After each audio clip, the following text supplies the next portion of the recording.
Жаңа қонысқа көшіп қонып, көңілдері бірленген отбасы мүшелері түгел жиналып, алғашқы шай ішуге отырды.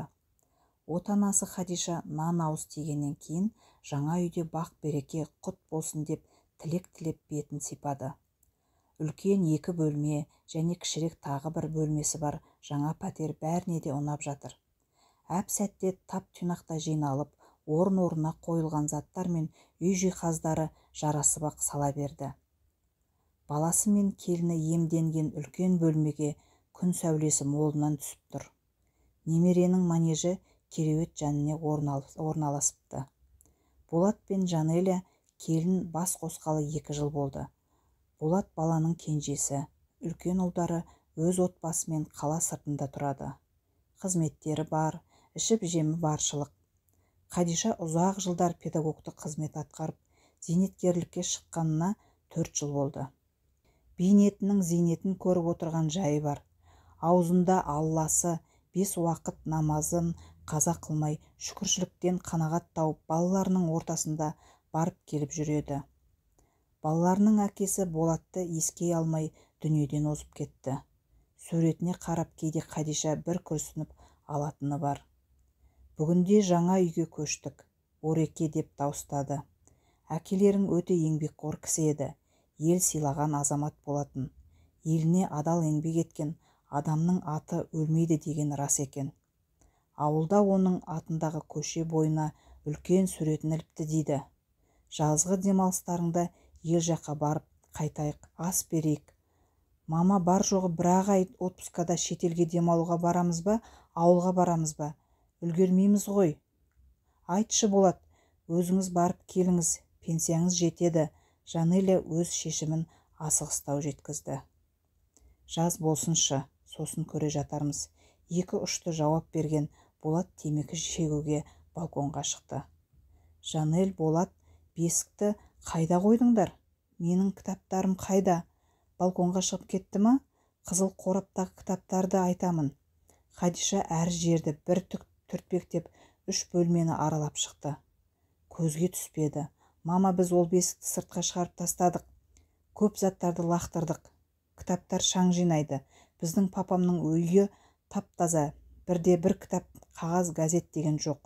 О, сұмдық. Бесік пен кітаптарды қоқысқа тастады деген не сұмдық? Ол киелі зат емес пе? Бар немерем сол бесікте өсіп, жетіліп еді. Бір ауыз сөз айтпайсыңдар ма? Ең болмаса, ал ана қорапта Құран, Абай жолы тағы басқа құнды кітаптарым бар еді. Хадиша ауа жетпегендей кеуде тұсын ұрғылап, көйлегінің түймесін ағытты. 2 көзінен сорғалаған жасы кеудесін жуып кетті. Дауысты естіп ішке енген Болат, жайшылық па? Не болды, апа, жылап отырмысыз? О, ничего не случилось, бесікше қоқысқа тастаған. Соны сұраған, саған айтам ғой. Ағаларымның балаларын жатқан бесік деп. Ол бесікке сен де жатып өскенсің, Болат. Мен тірі отырмын ғой, адам деп есептеп ақылдасу жоқ. Келін білгенін істейді, үндемеймін. Сен жүрсің ақша табудың соңында. Анашым қалайсың деп бөлмеге кіріп, аптасына 1 рет бас сұқпайсың. Келгенің мен кеткеніңді ғана көремін-ау, балам-ау. Саған не болды? Кәпір болып кеттің бе?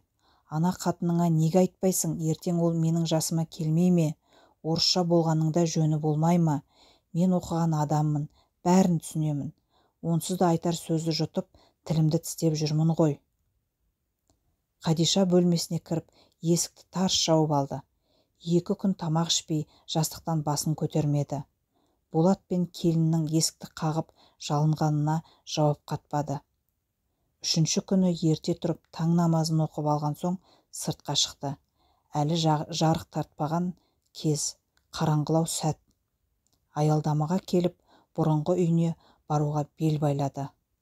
Алғашқы автобустар жүре бастады. Біріне отырып, көшіп кеткен жұрттағы үйге келгенде уақыт сәске түс болып та қалды.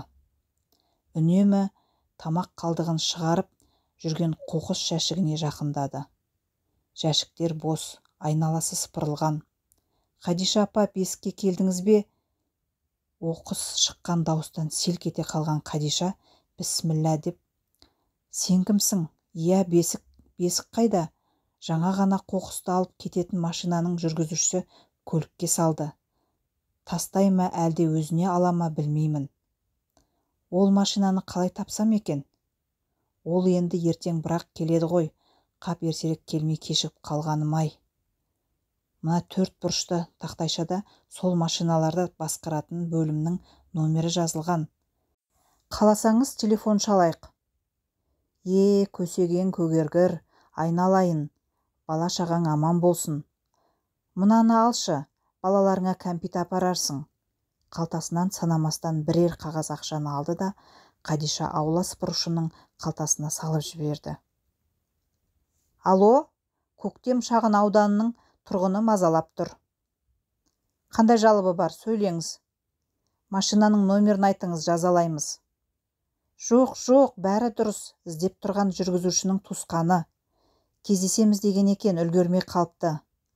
Жарайды, жазыңыз. Қадиша басын изей түсіп, аула сыпырушыға жақындай түсті. Не дейді? Міне номері, қазір телефон шалып байланыстырамын. Алло, машина жүргізушісі ме екен? Сізді қалай жолықтыруға болады? Бір туысқан апа келіпті. Қадиша аула сыпырушының қолынан телефонды жұлып алып. Бесік айналайын, әлгі бесікті қоқысқа тастамашы. Құлың болайын, сатып алайын. Қайдасың шырағым, айтшы. Апа, бесік менің үйімде. Сіз сол жерде тұрыңыз, мен қазір барамын. Жарты сағатта уақыт өткенде үлкен сары машина көрінді. 9 қабатты үйдің алдындағы скамейкада отырған Қадиша орнынан ұшып тұрды. Тіпті машинасымен қатар жүріп жүргізуші отыратын жағына қолын созып қояды.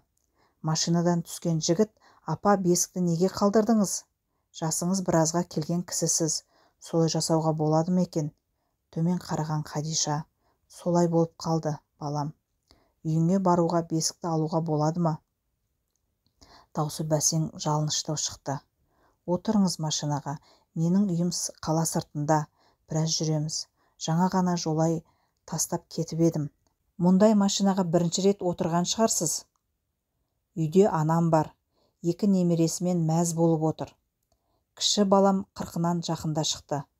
Аяқ қолы ербеңдеп өзін-өзі оятып, дұрыс ұйықтамаған соң анам бесік сатып әкел деп отырған еді. Жүргізуші жігіт біраз әңгіме айтқанша үйге де таяп қалыпты. Ал апасы, түсіңіз, машинадан такси, пұл бермей-ақ қойыңыз деп қалжыңдады. Өзі жақсы жігіт екен деп ой түйді Қадиша. Кетіп бара жатып, өзі тұрған үйді қимай көз жасын сығып та алды. 5 қабатты үйдің соңғы кіреберістің 2-ші қабаты екен. Апа, қонақ келді. Жүргізуші жігіт анасына Қадишаны жолықтырып жұмысына кетті. Атыңыз кім? Жасымыз қатар екен. Таңертең Болатым мына бесікті алып келіпті. Жұмысқа кеткен іле-шала үйге оралып бесікті кіргізіп берді де қайта кеткен. Міне енді тағы сізбен келіп тұр. Сіздің есіміңіз кім? Өз балаңыз ба? Болатты айтам, Болат өз балаңыз ба? Келініңіздің аты Жанел емес пе? Жоқ, танисыз ба? Аты Света, өзі жұмыста, мұғалім. Мамандығы мұғалім. Балаларын таныстырып жүріп, газға шай қойған. Замандас, түс болмай жалаушылап келіп қалыпсыз. Ары қарай дастархан басында сөйлесейік. Менің атым Қадиша, зейнеткермін. Кеше қаланың арғы шетіне көшіп бардық. Менің баламның да аты Болат. Сосын ғой өз келімнің аты да сәйкес келді екен деп сұрап жатқаным. Мына бесікті сол келінім қоқысқа тастап кетіпті. Түнімен ұйықтай алмай түс көрдім. Іздеп келген жайым бар. Замандас, бесікке немеремді салып қойып едім. Маужырап жып-жылы жатқанын қарашы. Осы бесікті маған сатсаңызшы. Балаларыңыз керек етпепті ғой. Менің Болатым қоқыстан алдым демеді. Мені тіксініп қалар деген шығар. Бір баласы есейіп кеткен жолдасымның баласы жатқан бесік деді ғой. Онда нәрестені қозғамаңыз. Мен ықыласыммен бердім. Болатыңызға 1000 алғыс. Иманды екен. Менің Болатым деп күмілжіді Қадиша төмен қарап. Шай ішіңіз, Қадиша. Баланың балалығы болады. Солай. Ең бастысы бесік қоқыста емес. Менің үйімде, Не істейміз? Ұлдарымыз қалаған сүйіп қосылған әйелдері орысша өскен шолжыңбайлар. Бірақ солардан немере сүйіп отырған соң, деп ерін жымқырды. Бұнысы үндемейміз деген еді. Айтпақшы, менің атым Үрзия. Жасым 60-тан асты. Өмір зымырап, уақыт жылдам өтуде. Артымызда қалатын ұрпақтар ғой. Ренжіме, шәй іш. Үрзия сенге көшті. Қадишаға қайта-қайта шәй құйды. Келін келіп қалады, тамақ жасатамын. Бүгін 2 сабағы ғана бар деген. Жоқ, үйге қайтпай ашулымен шығып кетіп едім. Іздеп қалар. Іздесе тіпті жақсы іздесін. Бүгін қонақсың. Ертең бесікке салар жасаймын. Өз қолыңмен бесікке салып беріп қайтасың. Қонағым бол. Бұдан былай хабарласып сырласып тұрайық. Менің де жолдасым Болатымның әкесі ерте дүние салған. Үрзия мұңайып қалды. Дауыс дірілдей шықты. Терең күрсініп қалды. Балаларымыз момын, келіндеріміз орысша тәрбиеленген екен. Бірақ мен өз айтқанымды жасатамын. Құдағиым қолдайды, жаман әйел емес. Әкесі шенеулік. Соған келінім Света арқа сүйеп кеткен ғой. Болат кешке қарай ертеңгі отбасылық той дастарханына қояр дайындығын көтере келді. Кеш батып түн болды. Қадиша мен Үрзия қатар отырып құптан намазын оқып алды.